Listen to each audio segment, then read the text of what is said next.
L'enfant du diable. Notre histoire prend place aujourd'hui, ou plutôt elle débute, en Floride, bel état ensoleillé du sud des États-Unis d'Amérique, puisque bien évidemment on parle d'un duo de tueurs en série, il y avait quand même 95% de chances qu'on soit aux États-Unis, personne n'est surpris. C'est plus précisément à Jacksonville, la plus grande ville de l'État, que naît Otis Toole le 5 mars 1947. Et vous allez voir que dès le début dans la famille Toole, il n'y a rien qui va. On a l'impression que l'enfance d'Otis a été une sorte d'expérience pour voir s'il allait devenir un tueur en série.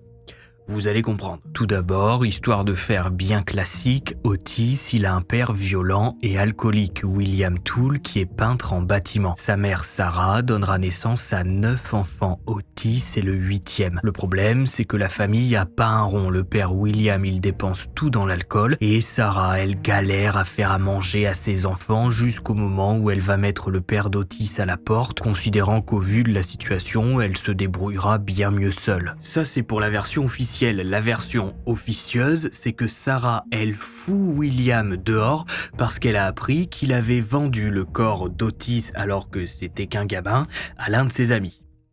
Cette HVF va être longue.